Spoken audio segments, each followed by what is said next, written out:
Now it's my pleasure to introduce our keynote speaker. So, as you may know, our focus of our Teaching and Learning Talks series this semester has been on the science of learning. And so, when we were thinking about our third and final session with the symposium in mind, we thought, what a great opportunity to sort of bring those together. And as Pablo was sharing earlier, Peter Doolittle's name kept coming up as somebody that we needed to bring to campus from a lot of different areas. Unfortunately, he's not too far down the road at Virginia Tech, so he graciously agreed to join us today. And so I'm going to tell Pablo's joke. We couldn't miss the opportunity to double dip. Even if in times of COVID that may not be a bad idea, we thought double dipping today worked. So Teaching and Learning Talk in our symposium today. So Peter is currently a professor of educational psychology at Virginia Tech, but he has had an eventful career. Former director of their Center for Instructional Development and Educational Research at Tech, director of the School of Education, and assistant provost for teaching and learning.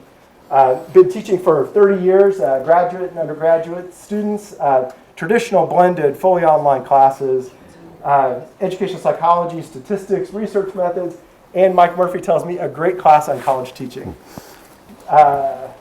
In 2013, he delivered a TED Talk about how working memory makes sense, helps us make sense of the world in Edinburgh, which is a great place if you're going to be awesome. To do a TED Talk. Awesome. You can't beat that. And currently is focused on working memory capacity, student learning. But here's the part I found really interesting. Most recently, he's working on how does a teacher create new instructional strategy designed to work with specific students in a specific course, addressing specific content with specific outcomes in mind.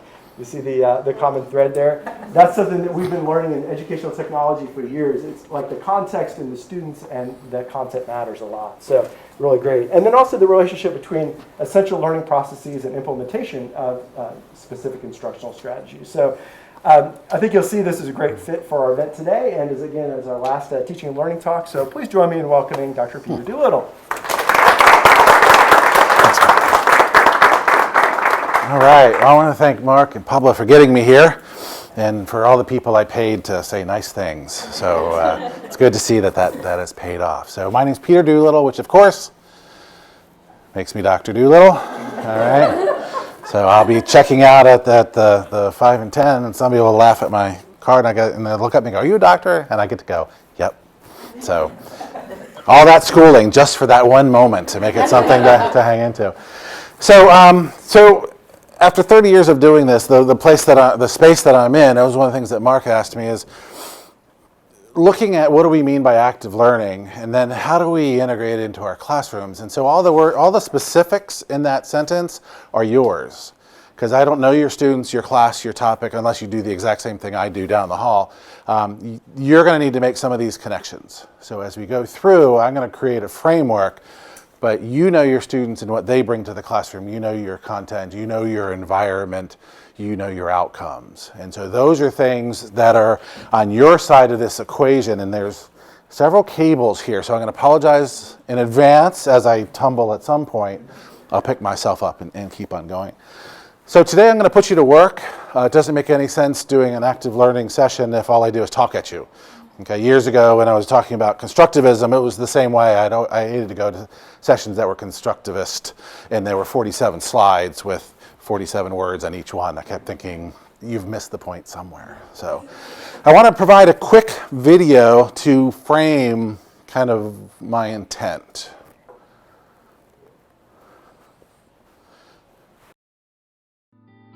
This is the end of publishing, and books are dead and boring. No longer can it be said that we like to read. My friends and I, we don't like the way books feel in our hands. It's not true that I don't follow trends. I know what I want when I see it, and packaging is more important than content. I have to tell you, my attention span is too small for big ideas. And it's just not true that I read a lot and I like learning. I don't care. And you should never think I've got to be concerned with environment and sustainability. What I really hope you get is you've got to open your eyes to my values. What's important to me is what Lady Gaga is wearing, and I don't really care all that much what Gandhi did last century. I think it's unbelievable that you're actually listening to us. What's important for you is you'll find customers for your products. You think your job's done if we like your brand. We'll do it for you on Facebook, on our mobiles, me and my friends. Your market is dying. Don't think it's all going to survive. It is the end of the publishing industry as we know it. Unless you reverse how you see me. It is going to survive. Don't think that it's all dying. Your market is me and my friends. On our mobiles, on Facebook, we'll do it for you. If we like your brand, your job's done. You'll think of products for your customers. You'll find what's important for you is that you're actually listening to us. I think it's unbelievable what Gandhi did last century. And I don't really care all that much what Lady Gaga is wearing. What's important to me is you've got to open your eyes to my values. What I really hope you get is I've got to be concerned with environment and sustainability. And you should never think I don't care. I read a lot and I like learning. And it's just not true that my attention span is too small for big ideas. I have to tell you, content is more important than packaging. I know what I want when I see it, and I don't follow trends. It's not true that we don't like the way books feel in our hands. My friends and I, we like to read. No longer can it be said that books are dead and boring, and this is the end of publishing. All right, so a couple things. First of all, this is proof that if you spend enough time searching the internet, you every now and then find something worth hanging on to. But it also makes the case that as we change our perspective, as we change our view, we get to change the way we see the world, which changes everything else about it. And we're learning more and more about the integration between emotions and cognition. And we used to think that emotions were things to kind of keep away from our cognition. And what we've learned is they are integrated to such a high level, we have to pay attention to them. And so some of that research bleeds into this. As we change the nature of what we see, we change the way we feel about it.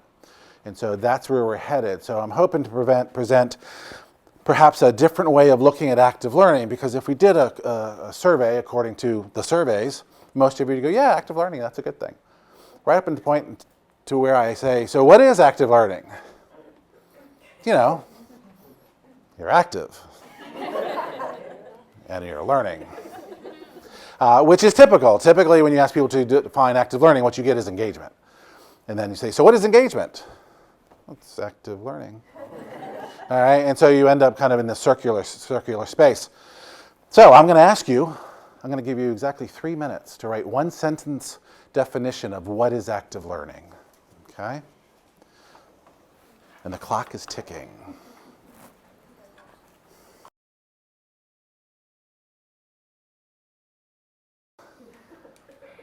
All right. So who would like to volunteer a definition? And I know about wait time, so I can stare you down. I think active learning is if you figure things out by yourself. Okay.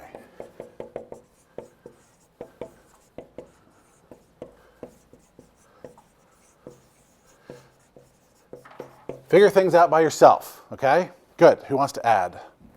Yes, ma'am. Learning by doing. Learning by doing. Okay. Excellent. 2 more. Yes, ma'am. Interaction between people and content where the connections are made or built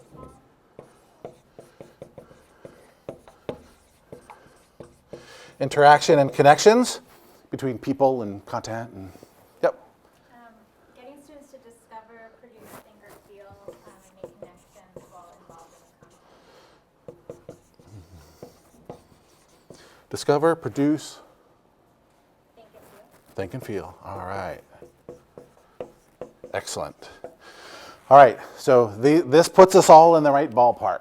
All right, so the challenge then becomes if one, is this good? Okay, and the literature would indicate it is good. So what does that mean when we start thinking about instruction? Okay, so this gets us in the right corner. Now, what's interesting is this is as good a definition as we have. All right, and I'll show you that in just a second. Today's mantra is what we process, we learn. So you're going to hear this over and over and over again, because if there's one thing I want you to walk out thinking is, so how are my students processing? Because processing leads to learning. All right. Now, processing is not a thing. We call it lots of different names. Sometimes we call it engagement. Sometimes we call it active learning. Sometimes interactive learning. Tech, we call it hands-on, minds-on. We're talking about interactions and connections and producing things and discovering things. That's the nature of what we're talking about when we're talking about processing. But processing isn't a thing. So processing, from a learning perspective, we can process cognitively. We can think about things and learn them that way. We can process things behaviorally. We can process things socially. And we can process things affectively. So the way we think, the way we act, the way we interact, the things that we do, and how we feel about the world all influences what and how we learn. So when we think about processing, it's not all cognitive, which is where we tend to go first. And it's actually where we're going to go today, because luckily, Mark said I had 3.5 hours. So I'm very excited about that. Very excited. You usually don't get that long. But as we think about this idea of processing, we have to realize it's multiple components that all interact. None of these are independent. All right? So if you are enacting something, you're doing something, but you're also feeling something about it, and you're thinking about what you're doing and how you're doing, at least you should. And if it involves other people, then you've got interacting going on. Okay? Does that make sense? All right. So what I want to do is just put down some pieces from the literature relative to active learning. And if we're going to enter a new section, that means we need a new video. All right, so quick video to show a little bit about what it's like to try to define active learning. I've been working with a couple of friends of mine, Krista Wojcik, she just got married, from Appalachian State, and one of my graduate students, Amanda, and I are working on this, been working on it for about a year. So some of these things we've been trying to figure out what's going on in the world, and unfortunately when you search for active learning, it's in the thousands. So there's lots of things to pay attention to. So a quick video to get us framed up for looking at the definition of active learning. This man right here is my great-grandfather. He's the first cat herder in our family. Herding cats. Don't let anybody tell you it's easy. Anybody can herd cattle. Holding together 10,000 half-wild short hairs, well, that's another thing altogether. Being a cat herder is probably about the toughest thing I think I've ever done. I got this one this morning, right here, and if you look at his face, it's just ripped to shreds, you know? You see the movies, you hear the stories, I'm living a dream. Not everyone can do what we do. I wouldn't do nothing else. It ain't an easy job, but when you bring a herd into town and you ain't lost a one of them, ain't a feeling like it in the world.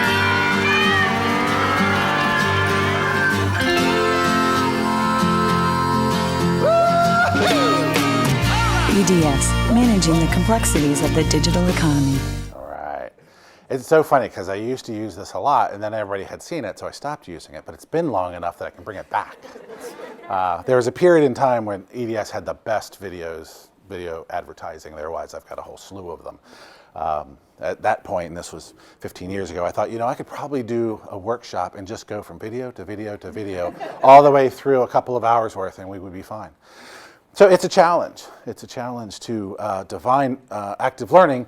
This is good. Enacting it becomes a challenge, right, and getting people to agree where we're going. Now, when you start looking into the active learning literature, there's names that pop up frequently, which is true really in any domain, and you start studying something deeply enough, people start coalescing around certain researchers and what are they doing and things that they're talking about. So Freeman et al. From 2014 is one that gets cited almost every time somebody says active learning leads to increases in academic achievement. And what they did is they did a meta-analysis where they were looking at classes that had a lecture focus, a passive lecture focus, and those that had an active learning focus. All right? And they were looking at exam scores and DFWs, passing rates, if you got a D, an F, or had to withdraw. So they took a look at this, and they were doing comprehensive analyses, or the study of the day. And so you do a big search, you get 5,000 different articles, and then through inclusion and exclusion criteria, you keep moving it down. They got down to about 225 that they then had to read and figure out kind of what was going on. And so they came up with really 3 main conclusions. The first one is that in active learning classes, there's about a half standard deviation of increase in academic performance, which they measure by primarily exam grades, which converts to about 6%. So 75 versus 81%.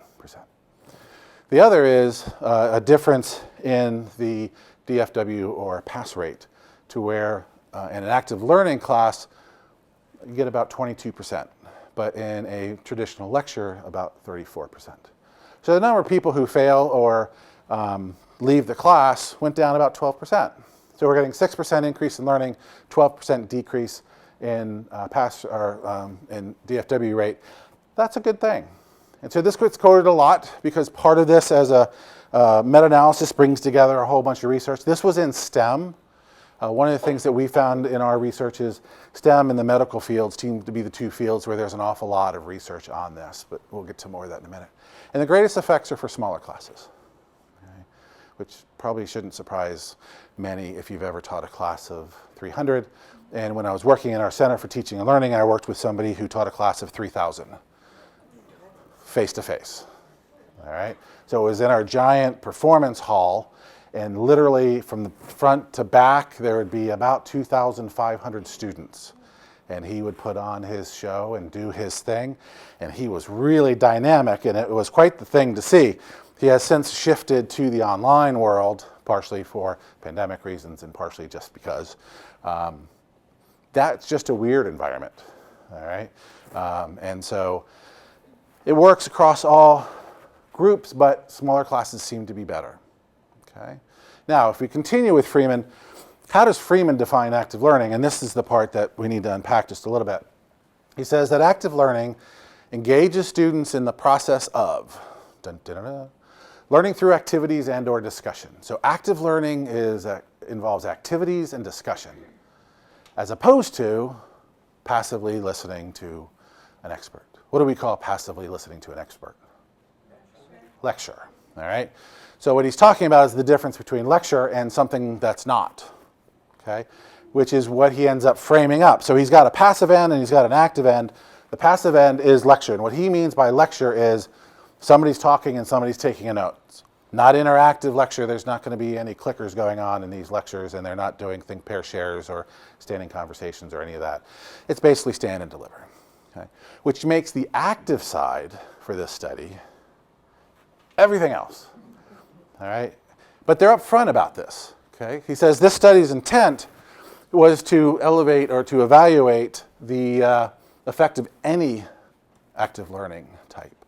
So that included questions, little Q&A. It could include clickers. It could case-based learning, project-based learning, some of the biggies, and contrasting that to just standard lecture. So part of their inclusion-exclusion criteria was, does it fall in these categories? So he had two buckets, which is one of the issues with this research. When we say, oh, it increased student performance, there was only two buckets. So it's a gross approach to this, not gross like ooh, but gross as in there's only two buckets. And then defining lecture as just pure lecture. Okay, if you're doing anything beyond pure lecture, you're in the everything else. Now that being said, 6% is pretty good. If you could do something that would result in a 6% increase in student performance or a 12% decrease in those who fail, those are good things. The other thing is, if we were to look closely, and we haven't, which is part of the problem, but my guess is the closer we get to lecture, that 6% probably becomes 5% and 4% and 3%. As we go down towards the active, it probably goes from 6 to 7 to 8. So this is averaged over everything. Now, we don't know the answer to that question because nobody's done it yet. And that's part of what we're going to talk about in just a little bit. And that's also part of my interest is how do we figure that out? Because right now, according to this, we have two buckets. So we're comparing lecture and not lecture, which is a challenge because nobody, when they defined active learning, said not lecture. Okay. You probably would have agreed to it, but it wasn't how you defined it. All right. Freeman, as well as a series of others, because there's been a fair amount of action in this in the last 3 to 4 years. So Freeman was leading part of this. He talks about first generation active learning. And this is exactly what he did. We're comparing lecture to whatever we're calling active learning. So it could be a study on lecture versus problem-based. Could be lecture versus smaller things like think, pair, shares, and standing conversations. But it's lecture kind of becomes the control group. Everything is, like lecture is bad. It's the devil's pedagogy, okay? And so we're comparing everything to that. So if you go to hell, you're going to be lectured to for eternity, all right? With somebody with a very slow language, monotone, and looks at the back of the room the whole time, okay? So you're tormented. What he says is what we really need to do is start to compare different active learning approaches. So what's the difference between case-based and problem-based, and then team-based? How do we deal with an environment where we're going to do flipping? Okay, and flipping's a challenge because flipping isn't one thing. It's a framework. All right, and so what it looks like depends on who's doing it. And then the last part is then how do we take a look at active learning as it relates to all these specifics I was talking about? Specific students, specific courses, specific environments. This here for this particular room is fine for this kind of thing. For a class, it requires a certain amount of mental gymnastics to get people in and out of groups and figure out from here, they're a football field away, how do I keep them engaged? How do I work back and forth? So that room, but the room of 3,000 students, okay? Can you imagine? No, there wasn't a lot of active learning in that one, all right? But it was engaging. And then what do we think about our outcomes? Our outcomes is an introductory course where it's mostly awareness. We want people to have a familiarity with certain things. Is it an advanced junior senior class where we want depth? Is it a master's doctoral student where we want people to create? What are the outcomes and how are those impacted by the active learning approach? Now there's lots of good research out there. I just pulled out some of the ones that I particularly like. The ones with stars, with that sentence that says active learning leads to an increase in student learning, these are the 4 people you're likely to see. Okay, starting off with Hake and then Eason and Bonwell, and then going more recently to Freeman and then Prince. But there are more recent ones. I will send you all these slides. Well, I will send them to Mark and Pablo, and you can take them. By the way, I'm happy to share anything and everything. So if you like the videos, I'll point you to those.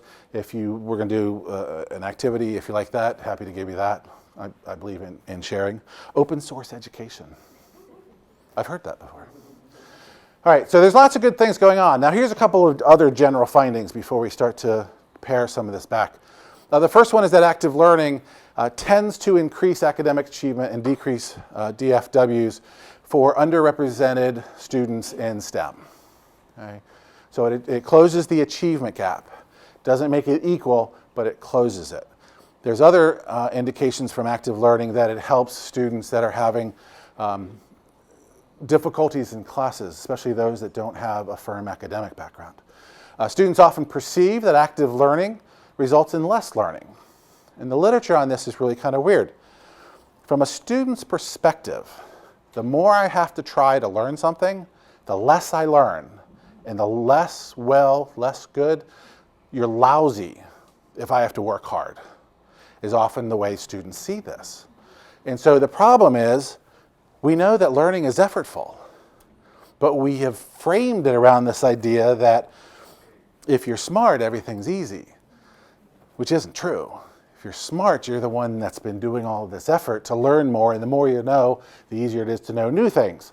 So it's one of these things where we've got it backwards. There's education for students because we live in one of the weirdest environments that we have. Students aren't taught to learn, teachers aren't taught to teach, and that's both their jobs. Okay? So it's like going to a bank and they don't know anything about money and they don't know how to save things. It's like, hey, what are you doing? We just got a big pile in back. Help yourself. Okay? Let us know on the way out what you think you got. But we come here oftentimes with PhDs or advanced degrees in a content area, but not having taken teaching and learning kinds of things. And students, after 12, 14, 16 years of schooling, may not have had a single course, and by the way, this is how your brain works. All right? So these are some of the things we need to figure out along the way. But one of the downsides is students equate effort with less learning, which is unfortunate because in active learning, what we're trying to do is increase the effort. Okay? Sometimes it's called desirable difficulties. There's a good thing when you work through, not just for learning, but also for your sustainability of studying and also being able to work with others. It's good to have a fair amount of effort when we're talking about active learning. A couple other quick ones. So active learning has a greater impact on students in lower level classes than upper level classes. Part of this is by the time you get to upper level classes, students often have a better understanding of how they learn. So going to an active learning approach has less of an impact on them because they're going to learn anyway. which is part of the challenge. Your good students are going to learn no matter what. You can give them a book on the first day and say, I'll see you in 3 months, and they're going to come back and go, yeah, I read it, I got it all. Okay, but your students that don't have that background are going to have trouble. All right? And then active learning has a greater impact on students with higher prior knowledge. In general, if we're going to learn new things, prior knowledge helps. Okay.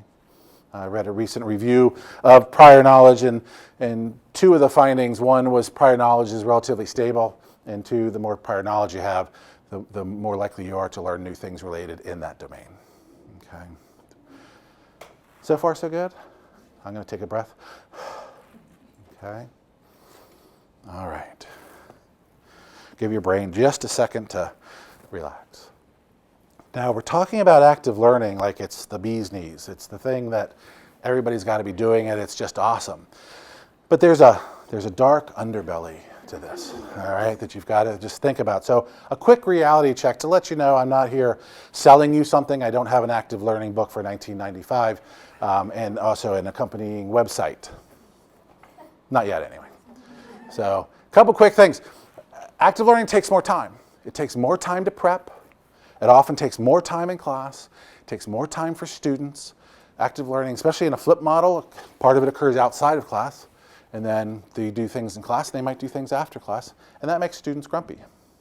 Okay? And when students get grumpy, end of year course evaluations go down, and faculty aren't happy. So now faculty aren't happy, and students aren't happy. Active learning people, we're happy, but maybe not. So there can be resistance from both students and teachers for various reasons. And teaching in an active learning way requires active teaching, what I call proactive teaching. Because you're thinking about teaching in advance of teaching. So you've got to be prepped and ready to go. All right? So these slides took me minutes. No, actually I've been working on these for about 2 weeks, trying to make sure we get things right and the activity, get things squared away. And I unfortunately had to talk to the people in the hotel because I had to print a couple things off last night. Like, by the way, does that printer work? Oh, yeah, okay. I need more paper. That seems to be the big thing. I always need more paper. The other thing as far as issues is that you have to understand classroom control and management. And by that, I don't mean reward and punishment. I just mean, how do you manage your class?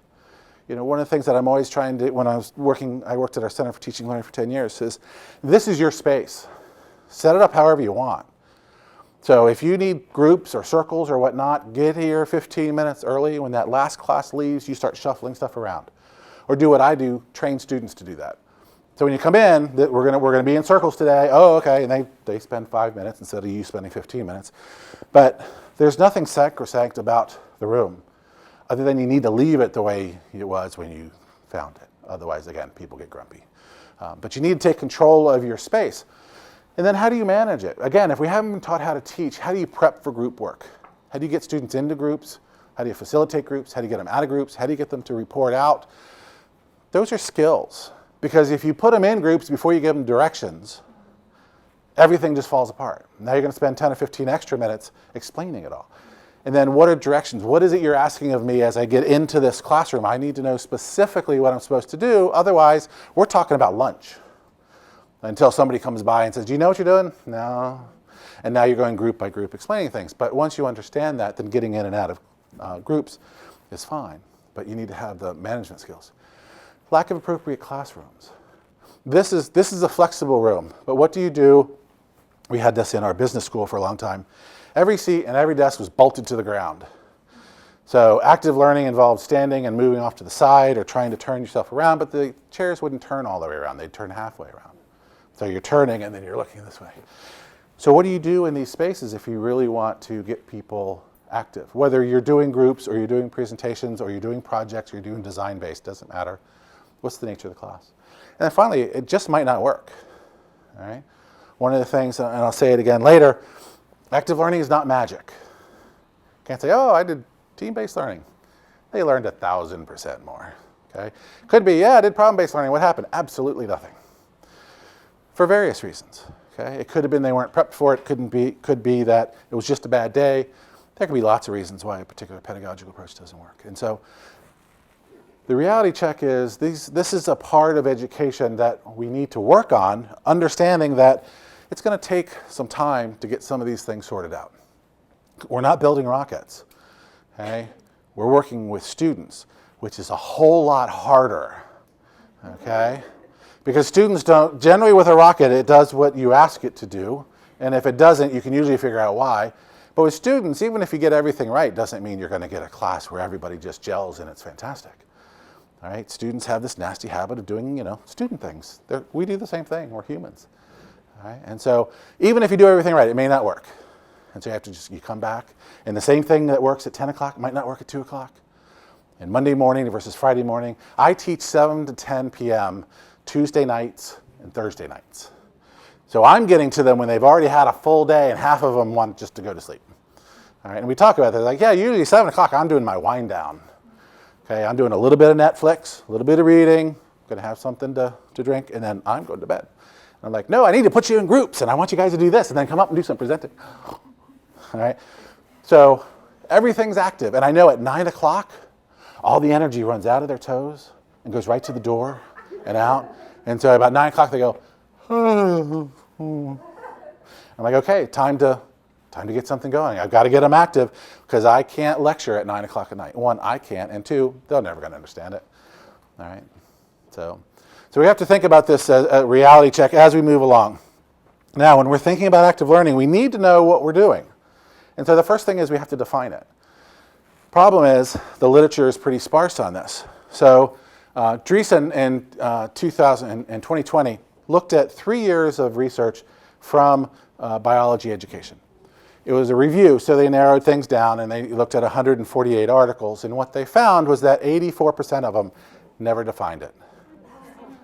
Okay? They just used the term like we all know what it means. All right? So it's kind of, to me, it's like love. You just use the term. We all know what it means. All right? And we could spend an entire class just trying to sort that out. Now, this was in biology education, and I thought, well, that's good, but maybe it's a different field, something like that. So Krista and I and Amanda got together and said, well, let's be stupid and let's look across the entire wealth of literature. So we looked at 5 years. We started off at 1,500, worked it down to about 586 articles we needed to pull out and actually look at. Okay? Partially because we wanted to know how many didn't provide a definition. If all we were interested in those that did, we would have narrowed it again, and that would have gotten us from 586 to about 150. But we had to know who wasn't defining it and what were they doing instead. And so what we found across a broad swath was about 70% didn't define it and 30% did. Okay? Now this is where we are in the research. So we don't really know how they defined it, those that did. That's what we start this week. We do know with Dreesen, they defined it as interaction or not lecture. And an awful lot of them quoted Freeman, which we are finding as well. Freeman was what people quoted most of all. So they're going to call it interaction and they're going to call it not lecture because that's what he did. So we're looking at everybody who didn't quote somebody like that to see what did they come up with. Right? But this creates an issue for us. Now, as we looked, we found almost every domain out there. I put 30 there just because it fit on the screen. I wasn't done yet. So it's all across domains, and what that tells us is that active learning is not domain specific. Okay, it's influenced by domain specific prior knowledge, but as a process, it's not domain specific. So no matter what you do here, and I would say even if you go home with parents and kids, dogs, I would say cats, but cats, they'll give you the paw and move on. So don't worry about them, but it's not domain specific. Now, when we looked at strategies, and Dreesen did this too, Dreesen created a list of 300 strategies that came out of their study. What this tells us is active learning is not a strategy. Okay? We may use a strategy to enact it, but it's not a strategy. So one of the things that's problematic, and this was when I was assistant provost, and then also running the Center for Teaching and Learning. Flipping, for instance, isn't just a thing. There are thousands of ways of doing flipping, and same thing with case-based and problem-based. So just to say I did problem-based, well, what was the problem?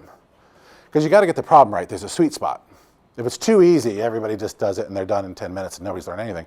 If it's too hard, people have a hard time getting into it and learning things. We also know problem-based learning, while it's great for synthesis, it doesn't necessarily teach content. So they may be lacking basic information as they're working in this area. So you have to use problem-based learning where it makes sense. But what this tells us is that active learning effectiveness depends on implementation. The number one answer from me when we're talking about teaching is it depends. How should I do this? Well, it depends. Okay? It's not the answer people want to hear. But in order to make that answer, I need to know who you are and where you're coming from and your content and the environment and your students and your outcomes, all of these things to sculpt an instructional strategy or an environment that makes sense. Okay? Because active learning is not magic. All right? And this comes from my days when I was working in instructional technology, because a lot of people felt that instructional technology was magic. What are you doing? Clickers! Did it work? I don't know, I use clickers! Of course, it's awesome! But there's so much literature on clickers, sometimes it works and sometimes it doesn't, because it depends on how you use them. I did a study just a few years ago out of food science, and it worked, but it only resulted in about a 3% increase. So is it worth the time and effort to use clickers if you're going to get a 3% increase? You know, it made taking attendance easier. You know, so maybe that's the reason to use it. But there are other ways of using it that are much more powerful than the way we did. So here's the problem that I think we collectively need to answer. So this comes from Martella's work. The active learning literature provides no unambiguous guidance to instructional designers. And if you're teaching a class, you are an instructional designer. If you're into educational technology, you're an instructional designer. If you are doing workshops, you're an instructional designer. And you say, I love that active learning stuff you're talking about. How do I do it? And my answer is, what's the answer I always give? It depends. Yeah, sit down, get some coffee, let's have a chat. Because I can't give you a handout and say, this is how you do it. Step 1, step 2, step 3. It just isn't going to happen. All right? So the answer for me and the answer for us that are working on this is that what we process, we learn. This is the answer to active learning. Okay? So active learning is deep and flexible cognitive, behavioral, social, and/or affective processing of one's new and prior experience and knowledge. Okay? And you could add on to that given one's current goal set or whatever that case may be. But when we talk about active learning is about the processing. It's not about getting in and out of groups, and it's not running around town and things like that. It's what are you doing while you're doing that? And we can learn cognitively, behaviorally, we can learn socially and affectively, but we as faculty need to pay attention to that.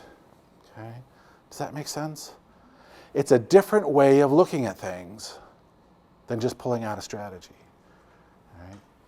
Because there's certain strategies we all like. We all have our favorites. All right? And I have them as well. The question is, which one's most appropriate? Okay? Does this make sense? Okay? So we end up with this. Now, I'm going to focus just on the cognitive component, and this is where I've got to check time. All right. Are you ready to do an activity? Okay, good. Whew.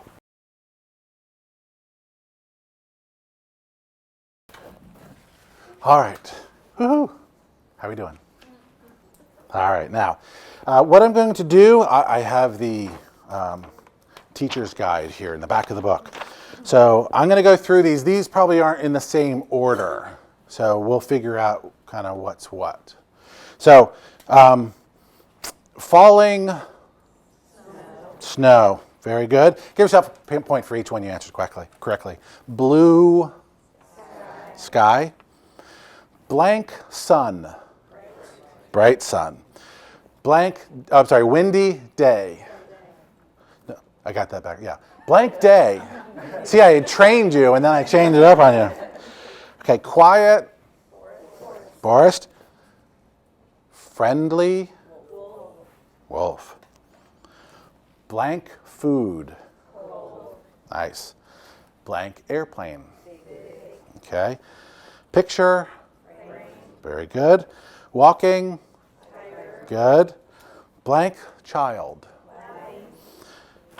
And finally, blank poetry. Okay, now, like I said, there's 4 groups out here, all right, and we are among friends, all right? So I'm going to go through each group, and I'm going to ask you for your score. I'm going to ask you to raise your hand, and I'm going to point at you. Tell me your score. If you don't like your score, you can either say pass, and you might have missed it or didn't get that particular one, or you can just make up a number you like better, okay? So let's go here. How many people were group 1? Group 1. All right, here we go. 5? 2? 3? 3? 7? 1. Excellent. 1? 5? 4? Okay, perfect. All right, so the mean score was 3.87. Nicely done. Oh, who's going to say it wasn't? All right, group 2. Who's in group 2? All right, here we go.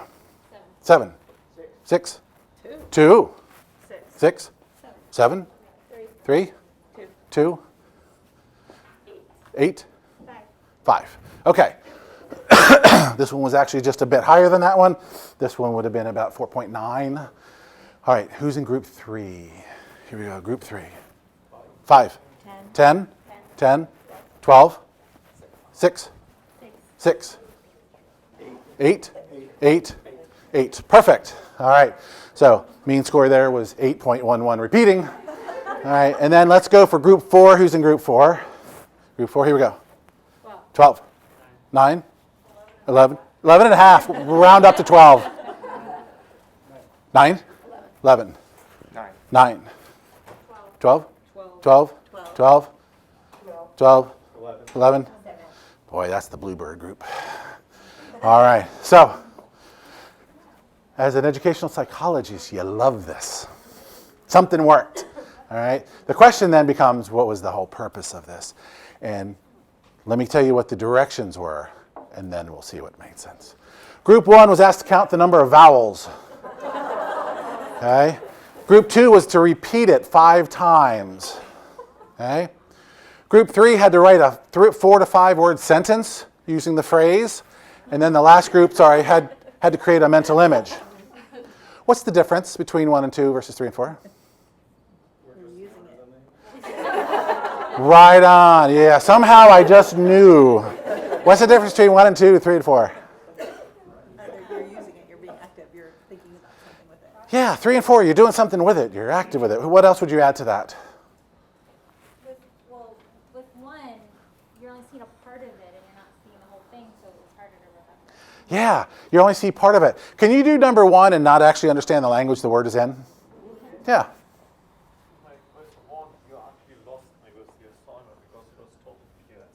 Say that one more time. With 1, you lost me on the assignment. Number 4, why should I do that? Okay, so always get people who are like, well, what the heck am I doing this for? This cannot be any use, all right? So the whole idea is the difference between 1 and 2 and 3 and 4 is meaning. So in 1 and 2, you don't need to create any meaning, all right? In 3 or 4, you can't write a sentence and create a mental image without knowing what you're talking about. I mean, you could, but it would be really weird. The other thing is, number 2 is how a lot of our students study. Like, did you study? Oh, yeah. What'd you do? I read my notes. Twice. And I'm thinking you're going to fail twice. All right? It's just not a good strategy to remember things. So this tells us that we process in different ways, and as that result of that processing, we get different results. And this is immediate memory. Really what we're interested in is longer term, but to do a longer term study, we'd have to come back in about a month. All right, so you'll need to talk to Mark about that. And we could actually do the same one and do it over longer periods of time. So this tells us that how we process is important. My job as the teacher was to give you the right directions. So our superpower is we construct environments. We construct educational environments. That's what we do. So we have to think our way through that. All right, now let me ask Mark, can I steal a couple minutes on the other side? Okay, good. So 4 things I want you to think about as far as more specifics relative to processing. The first thing relates to meaningful learning and elaborative learning. We know that meaning is important. We make things important by relating it to our prior knowledge. So meaningful learning is relating new knowledge to prior knowledge.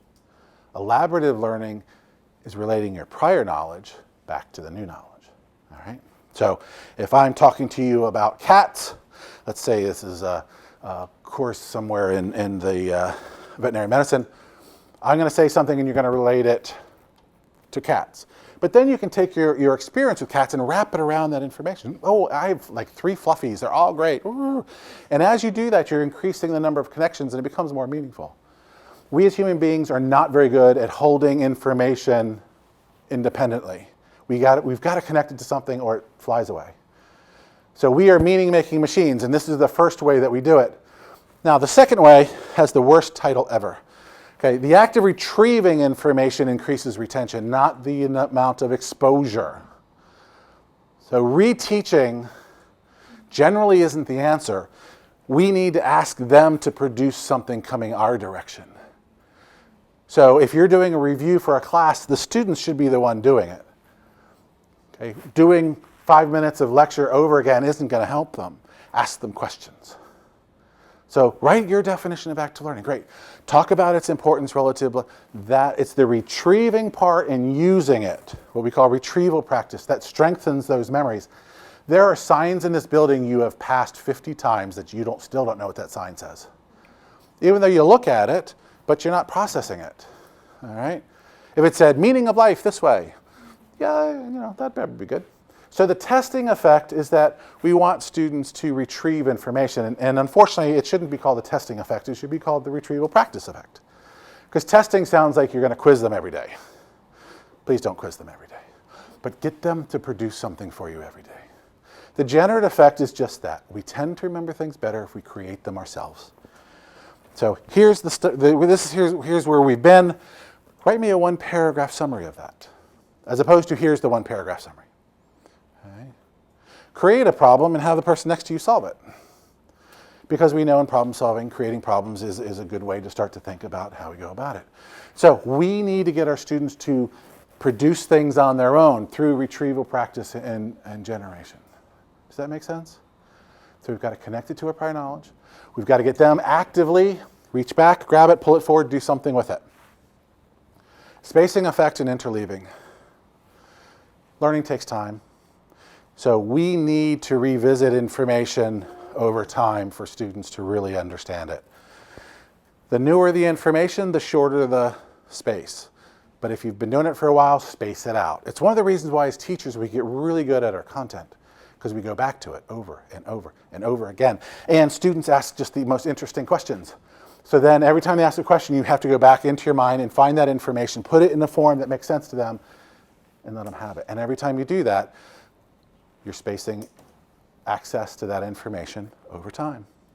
Okay. Does that make sense? Interleaving just means if you really want to know it, don't practice it in a long block. Intersperse it with other things. So I could talk about short-term memory, and then I could talk about working memory, and I could talk about long-term memory, and then I could go back and do some working memory. And rather than I'm going to spend this much time on working memory and this much time on long-term memory, interleave them, put them together. Okay. Now again, early in this phase, you may want to do a little bit more blocks, but over time, spread them out. And then the last thing we talked about, the greater your prior knowledge, the more likely you are to transfer that information into new domains or within the same domain. Transfer of knowledge is really hard. We as human beings are not very good at it, except in a couple of things, language being one of them. But you can learn a solution over here and then have another problem over here and not transfer any of it. Okay? We as human beings, we're good at specific solutions to specific problems. When it comes to generalization, we usually have to accrue a fair amount of prior knowledge before we get good at that. Okay? And then the last one is self-regulation. How do you plan for what you're about to do? How do you enact it? How do you monitor it? Fix problems as they occur, and then at the end, turn around, look back, and evaluate it. That's a skill that takes time, but we also have to put in a position to do that. So oftentimes we get somebody that gets a master's or a doctorate, and then they go into their first job and they don't really know how to do it because we haven't given them the chance to do that. But if we want them to solve problems, they need to figure out how to plan, get their resources, enact it, comprehension, monitor along the way, and then at the end turn around and go, yeah, that worked or that didn't work, which is what we generally do with our lives, but students don't always. Okay? All right, last little bit. So here's my take home for all of this. When we think about active learning, we've got to know what our outcomes are. We have to know our expectations for our students. There are hopes in our dreams when the class starts. Okay? That this is what they're going to know, be able to do, think about, feel about, care about. You have to know that. Then you have to think about, so what kind of processing do they need to do in order to achieve those outcomes? What kind of processing? Do they need integration? Okay. Do they need to be able to solve problems, put things together? What is it they need to do? And then and only then think about what strategies you're going to use. Okay. So it's outcomes, processing, strategies. And typically what we do is we start with strategies. I just love this activity. Why do you use it? I don't know, but I just love it. Okay, it's fun. And I just go, oh, I'm glad it's fun. But there's got to be another reason, because your outcome isn't fun usually. Okay? It's fun, which means they're going to be motivated to do it for various reasons, but then what are they going to do? So, for instance, early knowledge acquisition, and I'm thinking about my classes that I teach at night. If I'm trying to get them to understand information, and in this one time there was a chapter on metacognition, so I wanted them to get a sense of that.